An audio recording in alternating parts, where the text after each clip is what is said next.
Well, thank you for that long introduction. I'm reminded of a New Yorker cartoon where somebody after the introduction, somebody in the audience looks to their partner and says, "He can't hold down a job, can he?" In fact, if you were to plot it, it seems like it's time for me to move again. This is going to be like the longest time I've ever stayed in one place. But I've always enjoyed traveling because you get to learn new things, come up with new ideas, meet new people, and so I've never passed up the opportunity to do so. And even though I'd only been here, I think about a year ago, when I got the invitation to come here, I was both flattered by such a prestigious invitation, but also was excited to come back again to see Yale. And when I was here last time, a projector looked very much like that one, blue, and in the middle of my talk, I think. So I thought, that's great, I'll come and I'll just finish the talk that I started back then. And so it's really a pleasure to be here, and I look forward to talking more with more of you after the presentation.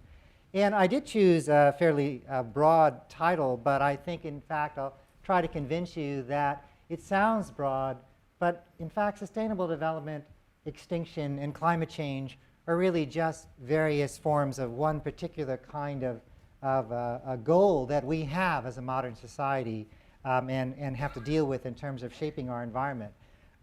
Before I start anything, I always want to acknowledge my lab before I forget. These are my members of my lab, because in reality, especially as the years progress. Oh, do I do that? Screen. Thanks. Is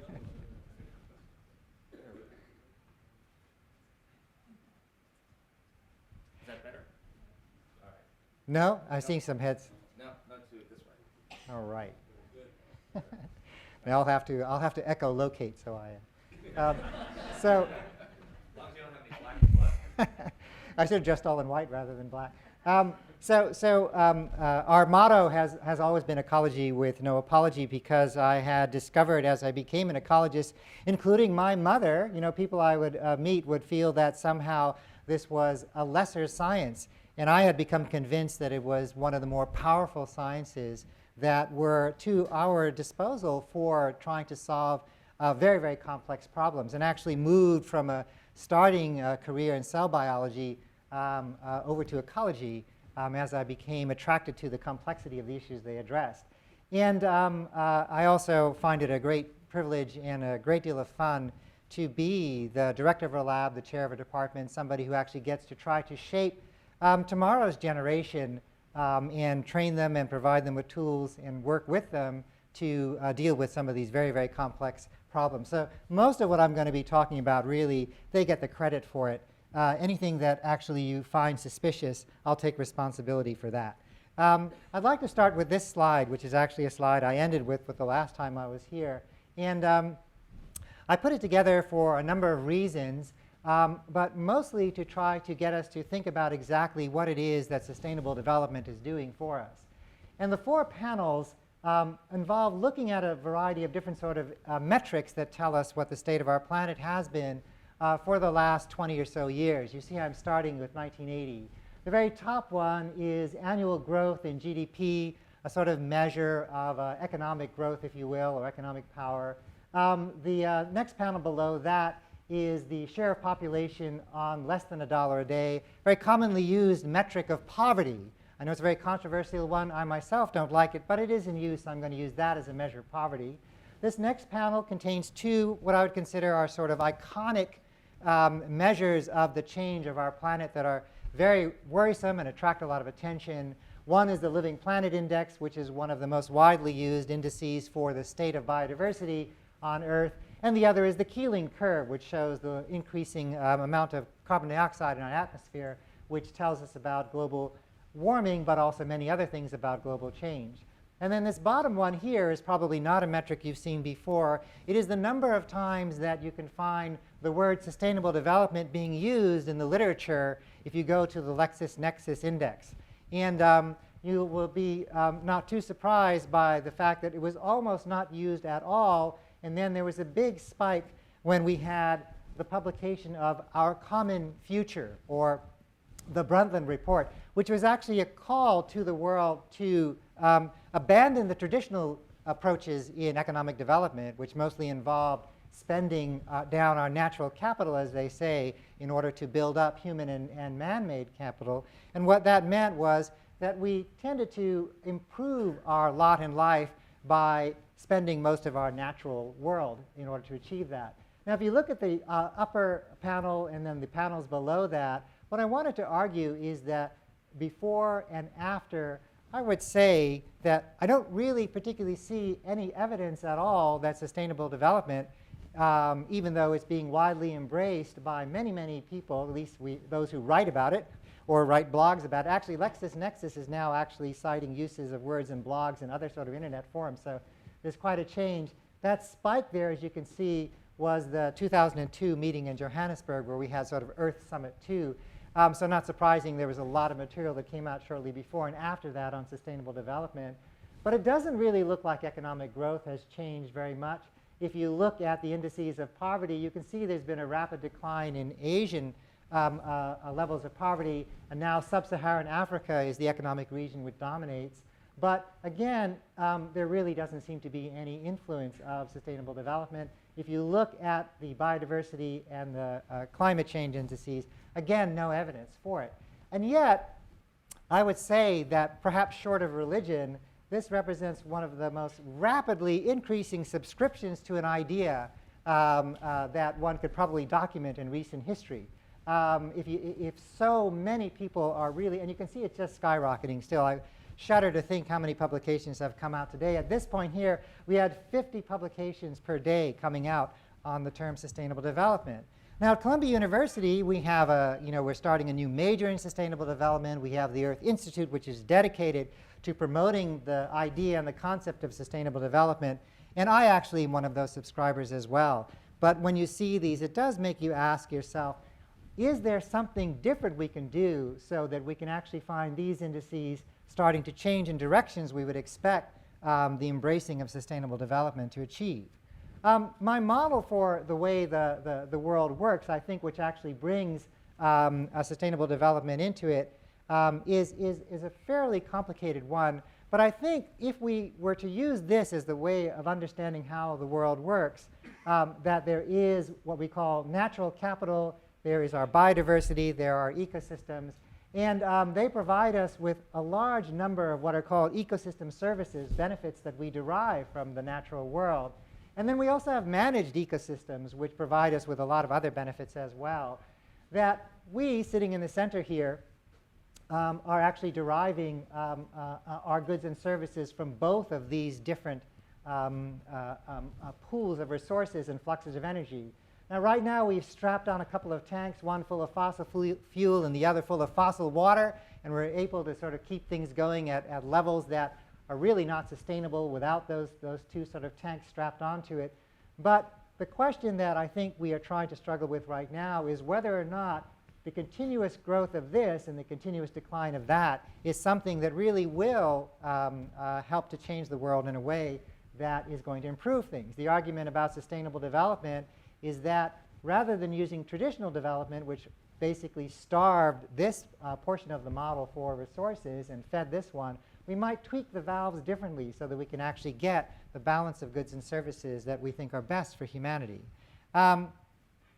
Now, let's go back to what I do as a scientist. And you'll notice the sharp contrast between this vision of the world and the one I just showed you, which I think is a little bit more penetrable. I have to say, I love this stuff. Even seeing it now, I get so excited, I yearn to go back to be a graduate student and argue about these sorts of questions. These are ecological frameworks, and I'm actually allowing ourselves to go all the way back to Aristotle, in which I think he had a beautiful way of dividing everything up into the earth into just those four elements plus the quintessentia. But as we move out through time, we've had different ideas about how best to understand nature. When we had the Paracelsians and began to throw off the sort of shackles, if you will, of Aristotelian thinking, we began to see much more order in the world.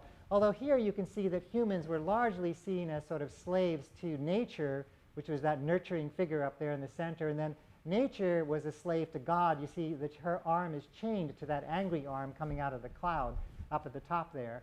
But you can see the biosphere, the geosphere, the atmosphere, elementum aris here, people beginning to have a grander view of the world. What's happened since then, of course, is much more fractionation, but it allowed us with a bit more power. Here's the idea from Bob Payne about predators playing prominent roles in structuring nature. This is from Lindemann, who argued that it was the flux of material and energy that structured nature. And I could go on. This one here simply says that mostly climate and physical factors determine where you'd find nature. Evolution structures nature. Food web structures nature. And all of these things are incredible fun. And I think actually the right way to go about doing science, but sometimes hard to figure out how to translate this kind of research that we do in our laboratories to the kind of figure I had shown you before. So what I'm going to try to do today is present to you some material from this volume, which just came out this summer, in which after 5 years, a lot of us who are sort of your card-carrying ecological scientists, who are involved mostly in academic settings, try to struggle with the question about how can we take the science that's associated with the study of biodiversity and the study of ecosystems and apply it to real-world problems. You see, the cover here shows the transition of a Bornean forest here up in the front or down in the bottom to one up at the top, which is an oil palm plantation, which is what a lot of Borneo is becoming.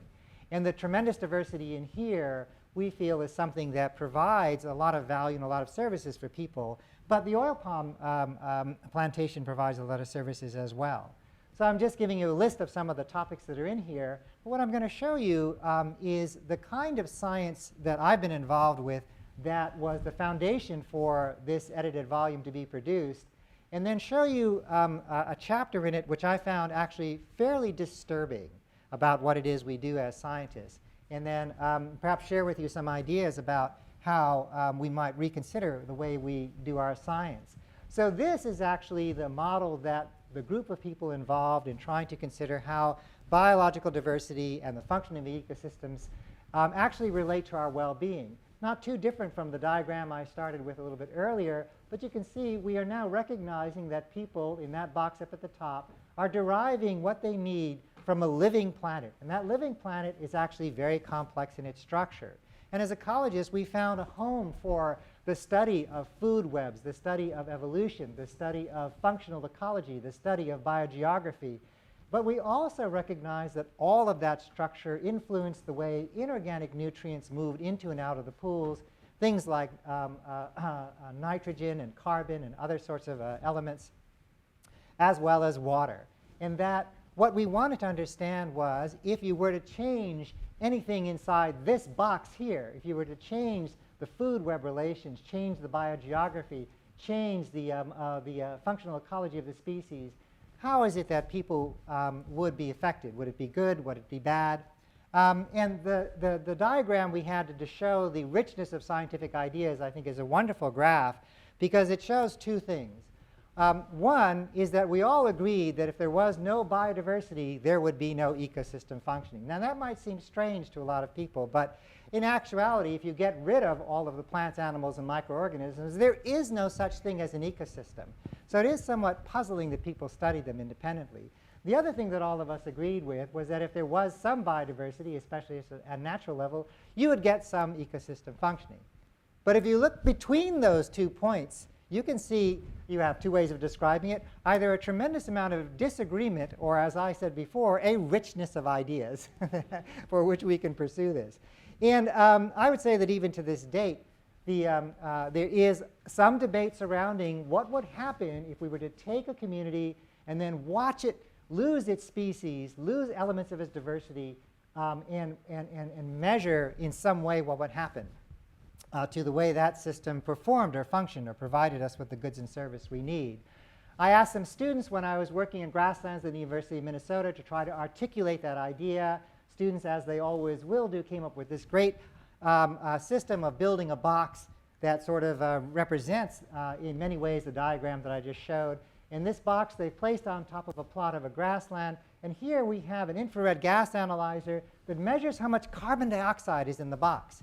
And if you move the box from plot to plot to plot, this is what you'll find out. Now, they only kept the box on the plots for about 60 seconds because it gets very hot in Minnesota inside a plastic box. And so you just have to keep it moving. But if you look at the carbon dioxide in the box, it starts out at about 330 or 340 parts per million, which is fairly standard for the atmosphere, certainly out there in the middle of the day. But immediately the carbon dioxide starts to be drawn out of that box, pulled into the vegetation, taken out of the atmosphere by all of the plants that are inside that box. And you can see, actually, if this was some measure of the atmosphere of our planet, we would be heading for some terribly cold glacial period. But of course, it was just in a little box. And we had a dramatic reduction in the amount of carbon dioxide once we sealed it off. But the interesting thing here is if you actually look at the number of plant species that's in that box, if you have one species or two species compared to 12 or 24, you have very different rates of how much carbon dioxide is being drawn out of the atmosphere. What I liked about this is you can imagine right now as we sit around talking about how is it we're going to address this horrible thing of climate change, which is dramatically altering so many features of our planet. You might think if this is the only information that you wanted, it seems like the answer is obvious. Increase plant diversity. But it turns out, of course, not to be that simple. But it did draw attention to the idea that the diversity of life itself is something that is very important in understanding how ecosystems function. And so the paper that actually, I think, got a lot of us thinking about this was what I and my colleagues did when I was in England. And what we had done was built some artificial ecosystems, as you will, as you might consider them. Inside growth chambers, we had lots of species of plants and decomposers and insects which fed on them, and we had predatory insects as well. And then some of the chambers had a smaller number of species, still very complex communities, but a lot of biodiversity had been lost. And then we had some chambers which had very little biodiversity compared to the others. And we measured, again, carbon dioxide, which I think drew a lot of attention inside the box. And we showed that if you look at the chambers which had the highest level of diversity in them, they were the ones which actually drew down the most carbon dioxide out of the box if you closed it for a 72-hour period. Now, this is showing what happened over about 200 days. So in the early stages, when there wasn't much going on in the box, just small baby plants, not much was happening, but they became very distinct communities.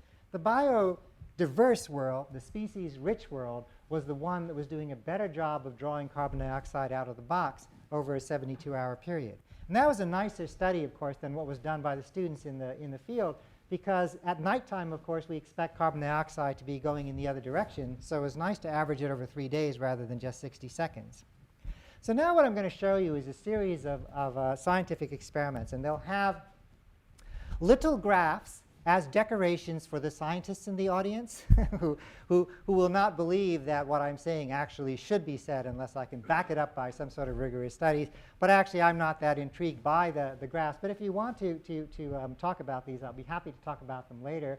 I'm just going to summarize what many years of research has shown.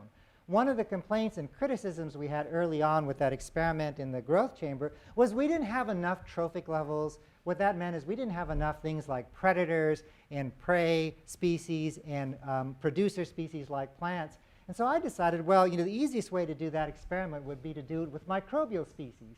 And there you have plants, a variety of herbivores and predators, which were protozoa, and then lots of decomposers, which were bacteria. And what these graphs are showing is that if you looked across a variety of different microcosms or bottles that had microbial communities that range from very, very low diversity, and these would be the very, very low diversity bottles, to bottles which have lots of species per trophic level, lots of predators, lots of prey, lots of producers, lots of decomposers, that you would find that the amount of primary productivity in those bottles was higher, but also that the bottles produced a certain quantity of biomass much more predictably than they did in the absence of lots of diversity. The less diverse the world became, the more unpredictable it became. And in fact, Peter Morin at Rutgers University had done a very similar study. He and his lab, we didn't know that we were both doing this. And that paper had come out in the, I think, in the very next issue after ours or before ours, and showing pretty much the same thing. And I had said, or we had said, that the loss of biodiversity basically made your world less reliable. And Peter Morin and colleagues said that the loss of biodiversity made your world less predictable. And that, I thought, should be something that people should be concerned about. One of my favorite experiments was led by Peter Reich. He's at the University of Minnesota. In this one here, we're again manipulating the diversity of plants. Each one of those plots contains different numbers of plant species, but we're also manipulating the amount of carbon dioxide in the atmosphere by controlling how much carbon dioxide flows into the atmosphere with a series of pumps in a very, very large tank of carbon dioxide. There's another set of plots which has these pipes around it, but rather than spewing carbon dioxide over the plots, they simply spew empty air. So that's the control. And Peter Reich had decided we would manipulate plant diversity and carbon dioxide by those pipes, and we'd also manipulate the amount of nitrogen fertilizer added to the plots as well. So what we were trying to do is to say, or to find out, which matters more? Okay, if I were to ask you all, if I were to go do a poll in this room and I were to ask you, what's the worst thing in the world that's happening right now? Is it the loss of biodiversity? Is it the doubling of atmospheric carbon dioxide? Or is it the doubling of nitrogen in all of our ecosystems that comes from the use of fertilizers and from our industrial activities? Some people argue that this is the worst. Some people argue that that's the worst. And some people argue that that's the worst. So this experiment was set up to test all three of them. Lots of results have come out of it. I'm just going to show you one of them because I think it has a very nice way of showing the difference between a world which is enriched in carbon dioxide, a world which is enriched with nitrogen, and a world which is enriched with both. And what we're doing is we're comparing how much plant biomass we got out of these plots with the controls, which had no added CO2, no added nitrogen, and had neither of them added at the same time. Those are the completely saturated ones in terms of what was added. And if you look down here, each of these bars represent whether the plot had 1 species, 4 species, 9 species, or 16 species. And I think you can see as you move from the left to the right that always the biggest change that occurs was whether you're going from monocultures to polycultures. Not whether you're going to elevated CO2 or to elevated N or to elevation in both CO2 and N, but the biggest change will happen when you look at how the change in biodiversity was. And we had argued not that biodiversity was more important than the other two, but that so many people were focused on nitrogen pollution and so many people were focused on carbon dioxide that it was time to start including biodiversity as well. And this was another study that Ted Kennedy, my student who's not a senator, who had taken the lead on this project. We had, in the same large experiments that Dave Tillman had set up at Cedar Creek, got students to watch how invasive species were colonizing the plots. Again, lots of tiny graphs just to convince you that it was a rigorous study. But the take-home message from this, as you heard in some of the titles that Jeffrey had extracted from my CV, was that if you looked in plots which have lots of species in them, like here we have the number of species added, there were 24 species, you would find that the size of the plants that were exotics or invasives, the number of exotics or invasives, and also how crowded the exotics and native, the exotic species were by the native plants was always something that was associated with the increase in biological diversity. It was really hard for an invasive species to get into a plot which was highly diverse because it was very crowded and very hard to make a living. It sort of makes sense. You might imagine that if you arrived in New York right now with a particular skill, candlestick maker, a butcher or baker, which is funny because you don't see too many of those people anymore. You would find it to be very hard to set up shop in New York because there are so many candlestick makers, butchers, and bakers. But if you went to a community which didn't have those, setting up shop would be a lot easier to do. And that's what this study suggested. Biodiversity was also valuable for trying to control the terrible scourge of invasive species that are occurring everywhere. Then another study we did, which has even tinier graphs, this was done by Dan Bunker when we were at Columbia and a bunch of colleagues. We actually asked how much carbon is stored in a 50-hectare plot of Panamanian rainforest, the famous Barro Colorado rainforest. And lots of graphs, but again, what our message was that the more biodiverse plots were the ones which contained the most carbon, and as you lost biodiversity, the ones which were more predictable in terms of how much carbon they were storing were the ones which were the most diverse. So if you were paying somebody to store your carbon rather than paying them to store your money, if they were going to be your bank for carbon, you would really want to find a banker whose bank, in this case the forest, is made up of lots of species. Because not only are they going to be able to store money for you, they're going to store it more reliably for you too than somebody who has a low diversity forest. I can't help, Tom Lovejoy sitting up here in the front, I can't help remember when he said that valuing rainforests for their carbon storage was like valuing a computer for the silicon that it contains. And I always thought that, so it was a little bit of trepidation that I put this up in front of him, because he's probably saying, how can you reduce that wonderful rainforest to how much carbon is stored? But my answer is what people do. And we were just trying to get them to stop looking at green pixels and satellite images and say how much carbon is there, but look at that pixel and say how many species are inside that pixel, and give those people more carbon credits if that's what you're going to do. I'm doing a lot more research now with colleagues at the Institute of Botany, the Chinese National Academy of Sciences, and we are looking at desertification in the Inner Mongolian grassland. Our contribution is to try to find out the role of biological diversity in trying to stay desertification that's occurring as people are increasing their herds. I do think that this science can actually be brought directly to questions of applied issues.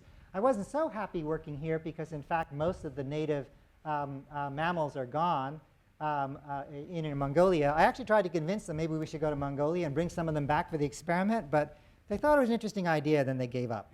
So we're mostly working with sheep, cattle, and goats, which I suppose are cute in their own way, but just not part of the system I was looking for.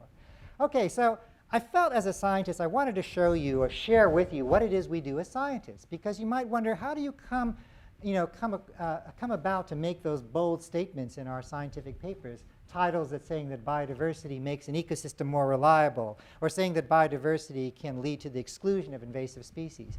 That's how we do it. But you might still quibble with each one of those studies by saying, well, that's just in Minnesota, or that's just with plants. Or what can you really learn from microbes in a bottle? I mean, why don't you go out there and study a system with tigers and elephants and people in it? Well, what's happened over the span of some 15 years is there have been about 900 studies on this topic. And for me as a scientist, I can't think of another area in science that has had so many different kinds of studies that have devoted themselves to this question.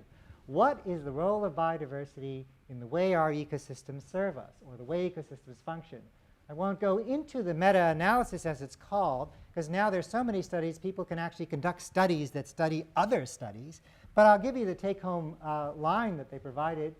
Brad Cardinale et al. Had concluded from their analysis of mostly terrestrial and freshwater studies that their finding was that the key aspects of ecosystem functioning declined consistently with the average species loss, suggests that a precautionary approach to preserving as much biodiversity as possible is warranted. And I thought, yes, that's a great message to have come out of 15 years and 900 studies.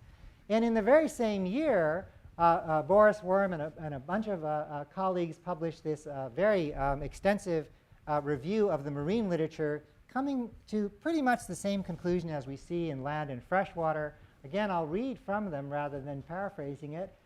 Worm et al. Says in their paper, positive relationships between diversity and ecosystem functions and services were found using experimental and correlative approaches along trajectories of diversity loss and recovery. Our data highlight the societal consequences of an ongoing erosion of diversity that appears to be accelerating on a global scale. Right? Now, in a way, you might say, well, we sort of knew that biodiversity was declining at a global scale and happening fairly quickly, but drawing attention to it in marine systems was very important, because there is a lot of attention that's given to terrestrial systems because we don't see what's going on under the water as well. And it says also here, I thought this is another important conclusion, this trend is of serious concern. And if you can get the word serious concern into an article like that in Science, that means that the people who reviewed it were convinced that it was indeed serious. We tend to be so conservative in our language because it projects the global collapse of all taxa currently fished by the mid-21st century. Can you imagine that? Every single taxa that represents a major fishery in the ocean will collapse by the middle of the 21st century, or in just a few decades. So in thinking about this a little bit further, I decided, well, how about, and this is, I'm going to show you the last study, which I think is great fun because it does something that I think scientists need to do. And that is that if we were to look at what some of the major reasons for the loss of biodiversity is, there's no question that converting natural ecosystems to managed ecosystems like farms or croplands and pastures is the major cause for biodiversity loss. And while some people might say, well, there's still a lot of diversity in those farmlands and pasture lands, if you actually look at the diversity that's there, you'll find that it's nothing compared to what used to be there prior to the intervention. And here, if you look at even the way those systems are managed, here's a forest which is hardly managed at all, a grassland which has very little management. Here's a complex agricultural system, maybe perhaps with many crops and with other sorts of things that will make it less intensively modified, like a monoculture of corn in the Midwest. You can see that if you look at the effect size on the loss of biodiversity and the changes in the way these ecosystems are functioning, it gets much worse as you increase the amount of intensity that we apply to managing our ecosystems. So we decided to take a look at the Great Plains, because there's a lot of data for the Great Plains. And our government has provided us in one of the rare instances where they show some appreciation for biodiversity. Here is a set of postage stamps which shows what the prairie might have looked like, of course with a lot of biodiversity sort of condensed in there. And this is what it looks like today. There's the Great Plains being showed to you in a map. This is a picture of what it might have looked like, looking at a preserve where there's some bison today and taking a photograph of that. And then now we still have a grassland. It's fairly simple in terms of biological diversity. I imagine that except for the little gullies where there might be some other species, this is mostly one species. There will be still grazers out there, but just probably one species, the cattle, maybe some sheep. And then we'll also have some forabs as well, like corn or legumes. So it's not incredibly devoid of diversity. You can have wheat and rye and corn and so forth. But nothing like here where you might have up to 200 species of grasses and forabs and a variety of different species of mammals. And so our question was, well, maybe still people feel like this is, I think this is the kind of thing that we wave the flag when we see. It gives us a sense of pride that we have been able to manage our ecosystem to provide us at least with one ecosystem service, food, very, very well. The question is, how have we changed this? Some people might feel this is still a grassland. It has grazers, it has grasses, just like that one there. And what we decided to do is to use what I think is the most modern approach to studying this problem, is to look at what we call the traits of the species there and how they have changed over time. You see, we can't go back to the prairie. The prairie's gone. There's about 1% of the prairie left. In some states, about 0.1% of the prairie. There are prairie reserves, but they're often strange little anomalous things that are hard to study. But we can use what we know about the prairie plants and try to construct what the prairie would be like and compare it to what it is today. And we had 4 different ideas about what the modern world is like compared to the old world. The old world is shown as that green cube there, and then the blue world is going to be shown as the modern agricultural world. We're calling these hulls because that's the geometric name for these particular shapes. And for convenience, we're showing it as a rectangular solid. It can be any shape you might imagine. But we're looking at 4 different arguments. One is that the modern world, the agricultural world, is simply not as diverse in its capacity to deal with environmental challenges like drought or like frost or like floods or fires and so forth. And it really has just become a shrunken version of what the old world was like. Some people might argue that the modern world is better than the old world. These plants have been bred and genetically engineered to do things plants have never done before. This is the modern world. Get with the program and stop wringing your hands about the loss of the prairie. Here's another argument, is that they're just different systems, right? The shifting centroid. They're somewhat related, but they're different worlds now, and they have to require different ideas about how to manage them and how to treat them and what to expect for them. The other possibility is that they're entirely different. They're not related at all. To say that a farmland in the Midwest is a grassland is a mistake. It's something that just never has been on this planet before.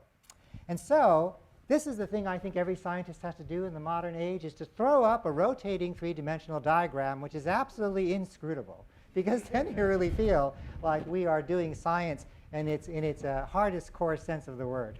But what this actually does, I think actually graphically, aside from its aesthetic appeal, shows very nicely the end of the result of that analysis, which was done by Brenda Lynn, who is now on a AAAS fellowship in Washington, D.C., but she was in our lab for a couple of years, and she led this study. This blue shape here is what the modern world looks like. That green shape is what the prairie looked like.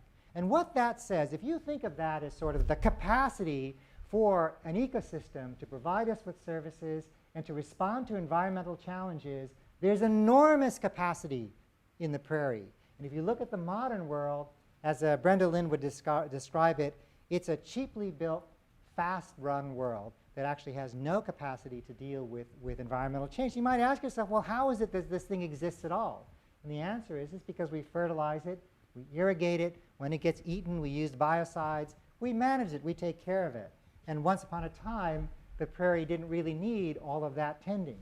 On the other hand, and this is a fair statement, that is inedible largely, and this is very, very edible. You can eat most of the biomass that's produced there, and if you can't eat it, you can feed it to the cows, and then you can eat them. So we do have to consider what it is that people are asking to get out of their ecosystem services. So remember in the beginning I said I was going to share with you, however, this, a very disturbing study that my colleague did, Martin Solon did, that was a chapter that he submitted for our book. And this is the very disturbing study. It's probably disturbing because you think, that guy is crazy to put such a slide up. But that's partly to show you how complex the thinking was behind Martin Solon and all's analysis. And what they did is they actually asked, what is the impact of scientific research in the real world? Have managers, has legislation, has anybody been influenced by the 900 different studies, of which I've shown you a large number of samples, been published over the last 15 years? And they had to come up with a model of how to answer that question. And for our research, biodiversity and its impact on ecosystem functioning, they argued that it starts out with hypothesis generation. It has to go through a period of laboratory experiments and field experiments, and when there are iterations back and forth among the scientists, how to do better research. That expands. It goes through a reality filter where we start to dismiss theories that don't seem to make sense and dismiss laboratory and simple studies that don't make sense and start to do more larger, complex studies for many years. And then eventually, we start to use that data in our models to make prediction about what the world will be like in the future. And I think I just showed you, just for the research we're doing, exactly this sort of trend. The last study I showed you was trying to make a statement about what the world was like in the past and what it is now, based entirely on models, not actually trying to go out and do field experiments or laboratory experiments.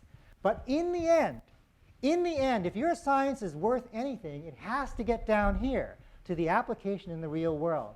Now, I have to say that I don't agree exactly with that, but many people will say that if it doesn't get down to this lower level here, where it can be extended to landscape levels, where we can understand the implications of our research beyond the growth chamber and the small plot, where we can connect it to ecosystem services beyond just food, but things like oxygen production and the purification of water, when we can translate it to policy, when we can actually aid management and conservation, when we can provide expert advice, then the science has truly managed to penetrate where we would hope that it could go ultimately.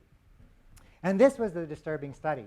It's again another small diagram, but what they did was they took the 6 most widely cited papers in that field, so there's 6 of them up here, and they followed it through the literature. And I think what you can see, even though it's hard to see all the detail, is that it gets cited a lot, they influence other studies, cited a lot, they influence other studies, cited a lot, they influence other studies, but it peters out, okay? And it never made it, except for a couple of instances, to the applied world.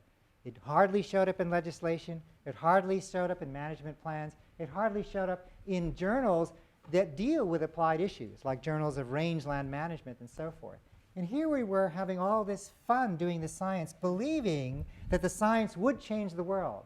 And coming, and some of you might say, well, you should have known that, to the realization that we have to take a different approach if we're going to get through that final hurdle and get it into the applied world. Because this is where I work now, Mali, Inner Mongolia, and Kenya.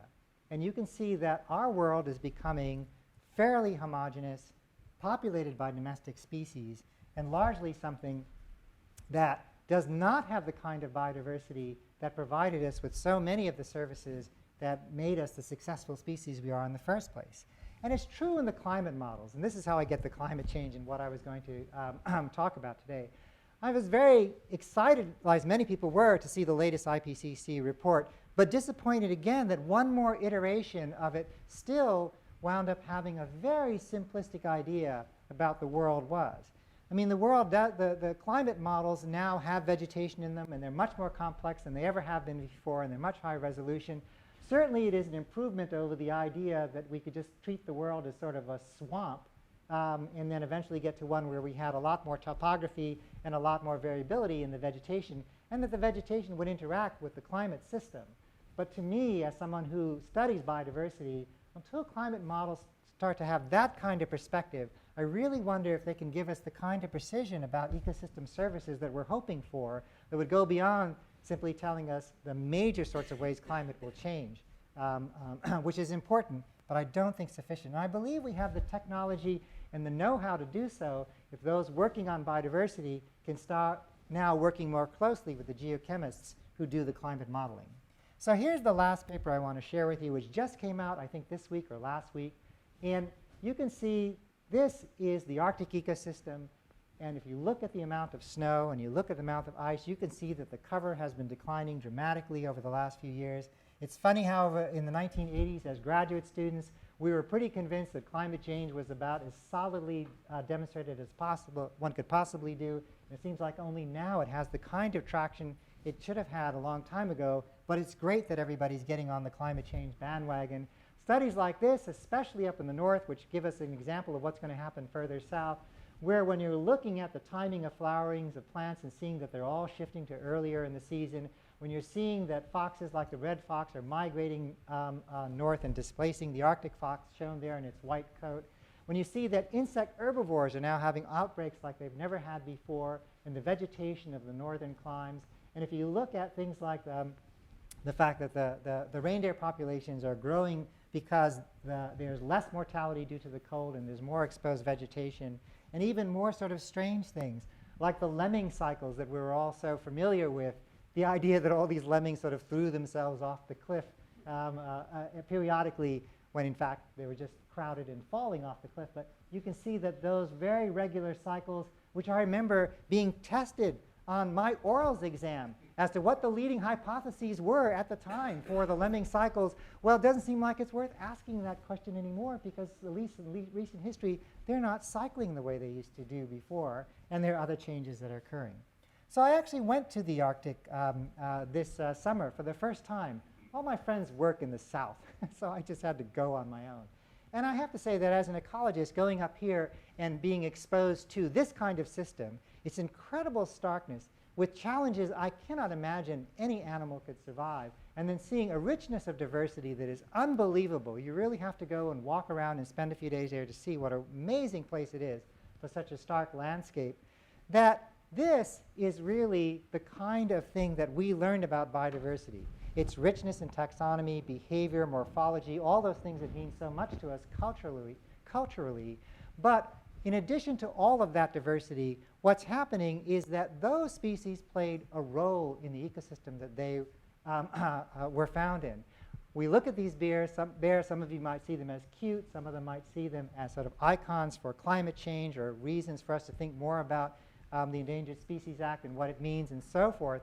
But when I see the bear, and I think when many researchers see the bear now, we recognize that they are important components to a functioning system, regulating the species which feed on fish, which feed on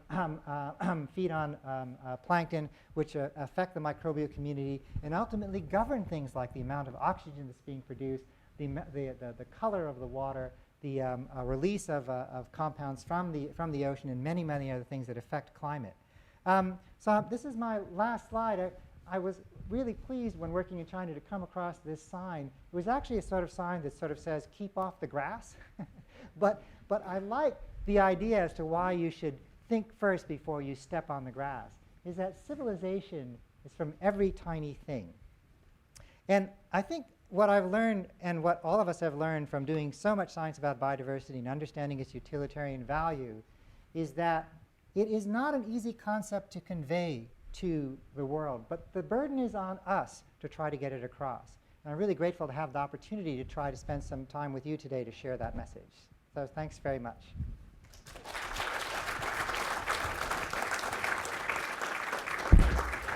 All right. How did I do on time? Okay, I guess. Time for Thank you. questions? Time for questions.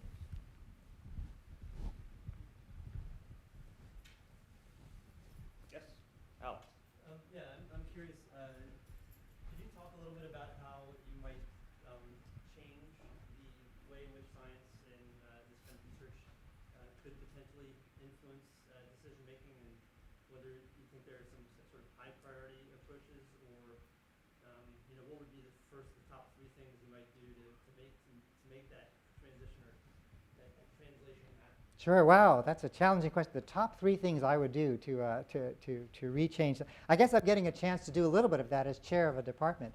But I would say that one of the first things, and maybe this comes from being a chair, is to change the way we train the generation of people who are going to wind up being involved in science. We have arguments all the time about how best to do that in our own department.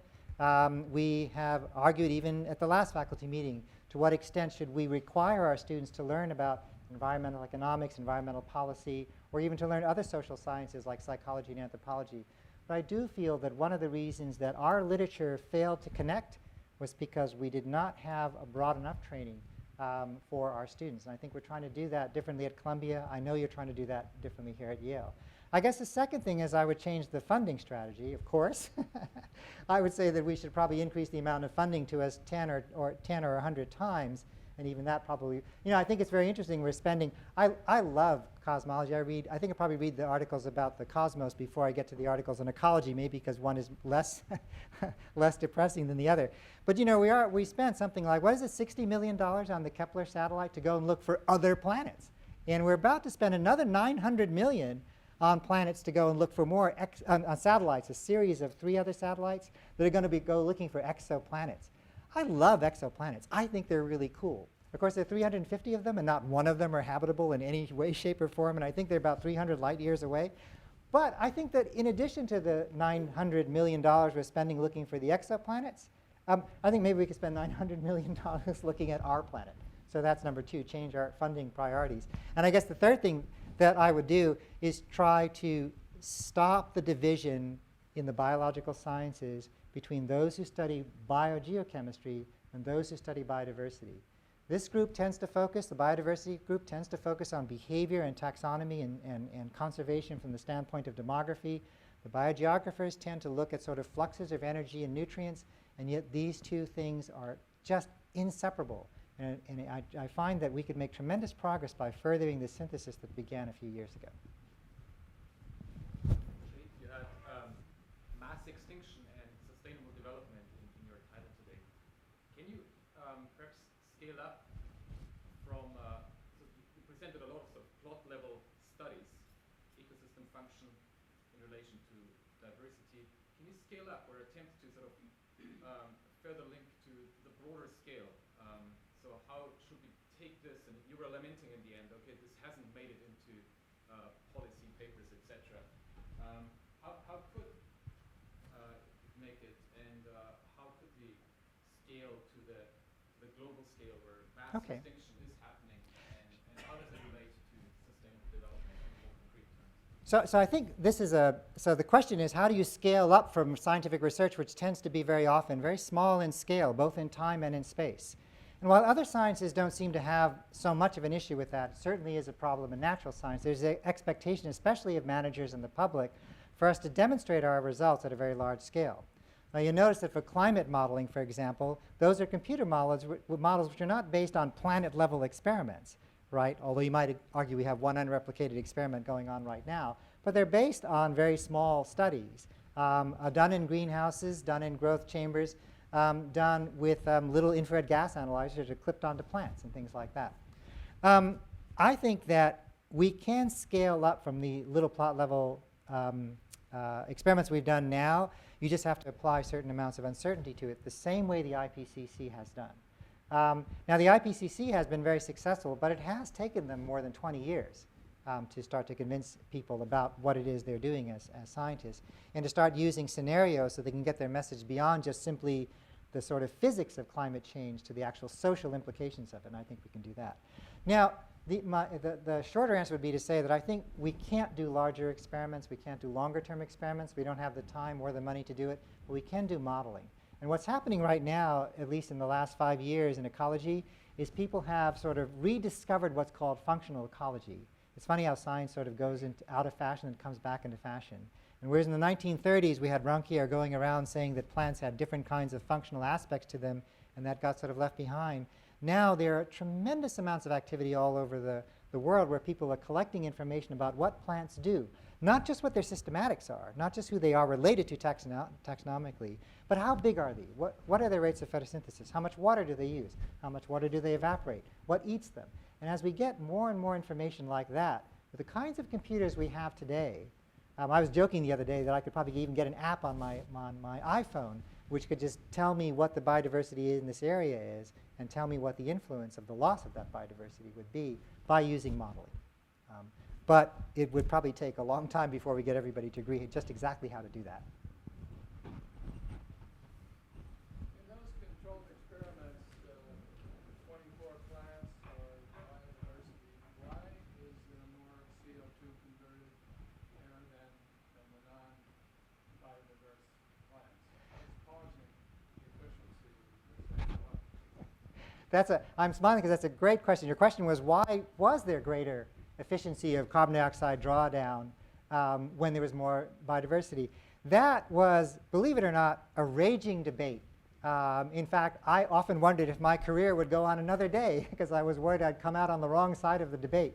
And scientists were actually relatively uncivil at times about the argument as to whether or not it was an artifact that more diversity led to greater carbon dioxide sequestration, or whether it was a true effect. And even when it was a true effect, which of the possible explanations accounted for it accurately. In the end, after 900 studies, I don't think anybody's involved in that debate anymore. What we've learned is that if you see an effect like that, you have to have an explanation for it. So in a way, as a postdoc in England, I got away with murder because it was a new finding and nobody placed that demand on me. If I were to try to publish that study today, I would have to explain why that. I'd have to answer the question you just asked.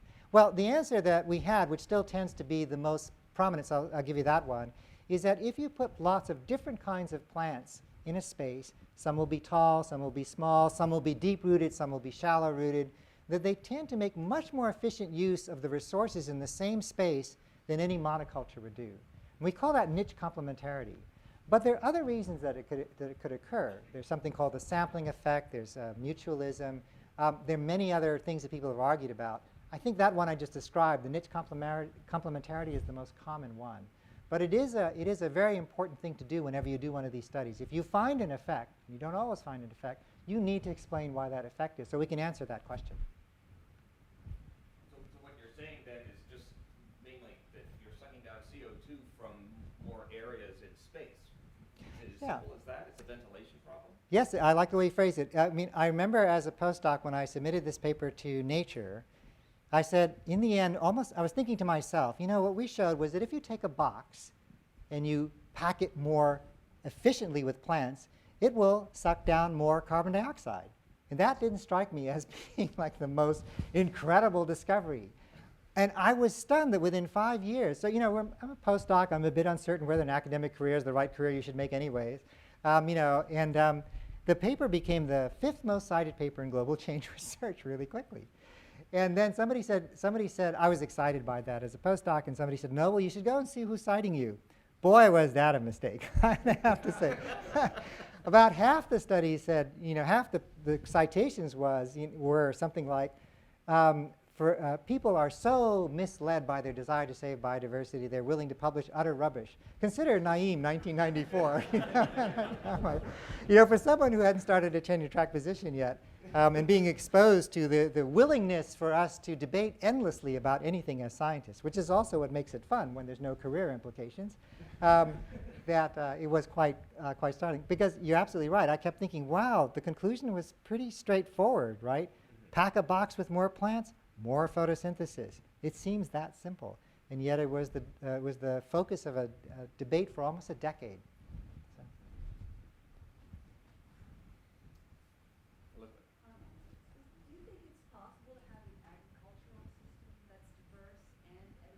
Absolutely. So the question was whether or not we could have an agricultural system that's diverse and edible.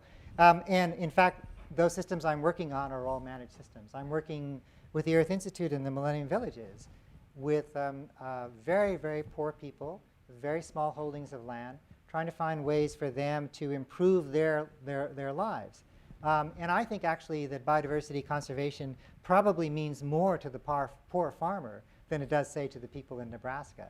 And you'll be surprised in tropical countries how diverse their forests, how diverse their plots and land holdings can be, especially as you go to landscape level. My concern is that, it's not only is it more edible, it is vastly more interesting than the American diet, which is made up of variations on the theme of corn, as you know. It's interesting to me, but what you see, and this is my concern, and I'm not a developmental economist. I have to defer to the economists. But my impression right now is that most of traditional aid and traditional development practices are to take people out of those highly diverse situations. Now, admittedly, their populations got very high, and then there was erosion, and there was bad management, and so they're in a trap, and they have two different directions they can go. One is to go the direction that we keep telling them, which tends to be what a lot of development does. Get the genetically engineered crops down there, get the fertilizer. In a population that mostly ate manioc, they're now eating corn, right? Or we can say, let's go back and take the slower, but I think more sustainable route, which is to allow people to restore what they had before, which is an incredible amount of diversity before things started to change. Now, this is another one of those things that people debate quite a bit, because when you get to a place like this, where people are incredibly poor, the first thing you want to do is help them get a clinic, help them get a food, a school, and so forth. But I feel that after you've done that, you then need to make it more biodiverse. Stop with keep trying to get them to become us. Now, if you saw the most poverty-stricken regions of the world are sub-Saharan Africa, also one of the most species-rich areas in the world too. And it is a place, I think, where if you can, if you have the courage to sort of get out of the academic ivory tower and do some applied work for which your colleagues will ridicule you, and if you are willing to work in very poverty-stricken, sometimes politically unstable regions, you'll find that if you get past all of that, you'll find wonderful people sitting amidst incredible diversity who are open to ideas, but they do have serious problems that need to be solved. And I sometimes say, E3B is the Department of Ecology, Evolution, and Environmental Biology. I did not name it that. I don't know why they named it so long that you can't type it out on an envelope. But that's the name of our department. And I often introduce ourselves, as I think you probably would here in this room. I'd say that we are the voice of 30 million species and 1,000 billion tons of biomass that makes this planet habitable. And we should get the aid agencies and the funding agencies to realize that what we're working with is truly the route to sustainable development than the people who are working on a handful of domestic species that require an awful lot of energy and chemical inputs. But that's just my uninformed opinion about it. Yes.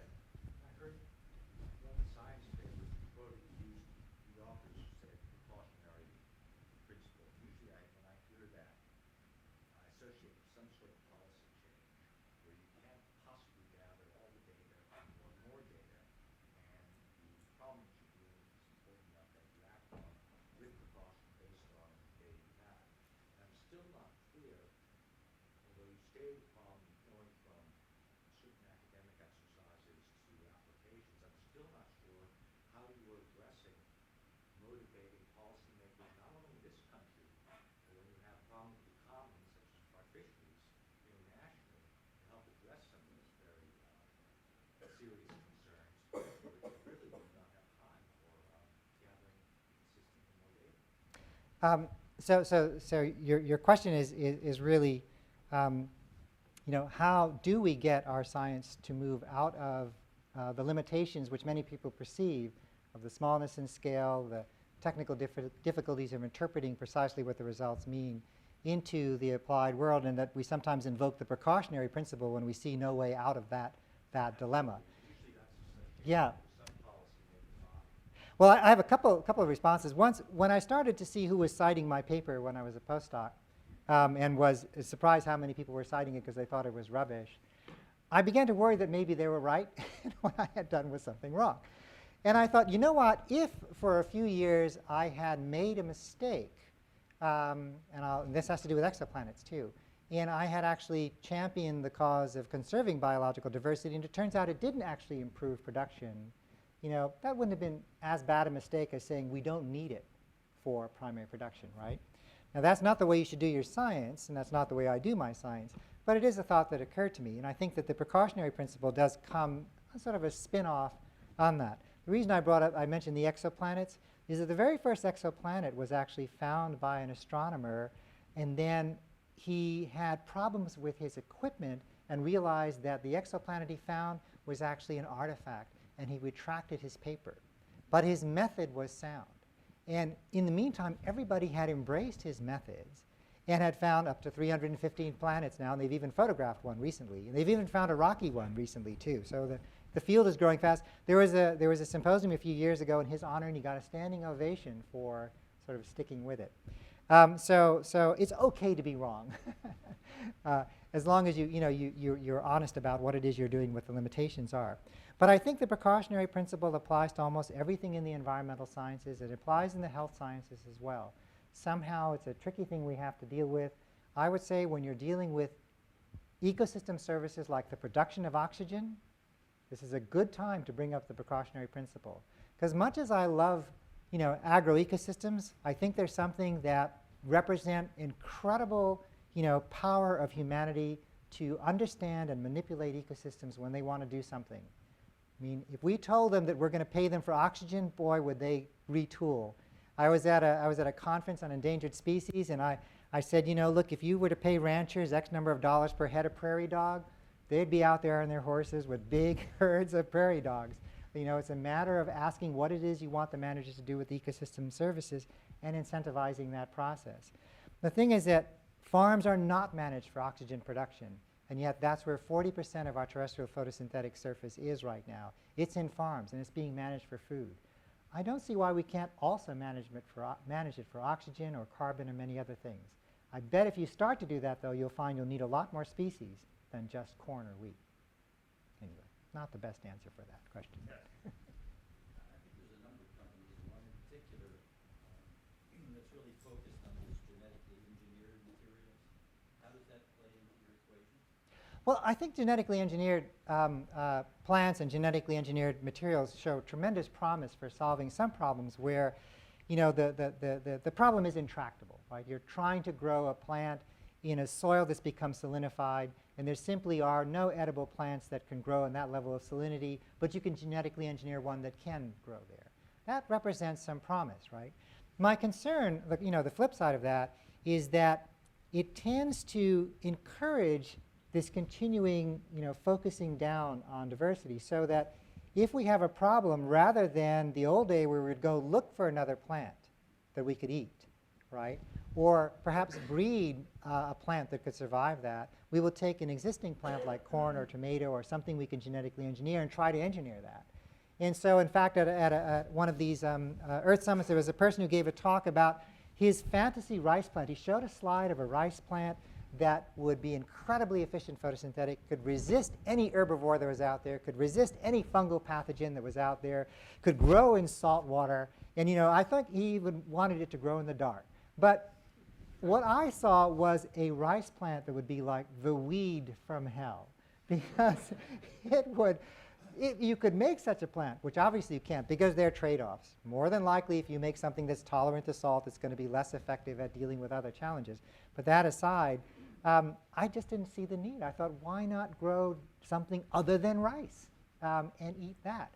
Now, not everybody is as Catholic, perhaps, in their diet as I am, but I love finding out what other people eat and learning all those different things. And I think it's sad that we're down to about 40 species or so of plants and domesticated animals. And genetic engineer just keeps pushing that idea of going with a small number of species rather than the genetic pool that's out there that's enormous. What that diagram showed, where I showed the prairie being this vast green volume, that is reflective of the genetic potential of the prairie. The little tiny blue space is reflecting the genetic potential of the agroecosystem. The idea is that somehow we can expand that by genetic engineering to catch up with the prairie. Maybe we could do that. I love technology. I have a great deal of faith in it. But I think why not just go back to the prairie and start getting bison and other plants in areas and figuring out how to do all these things at one time.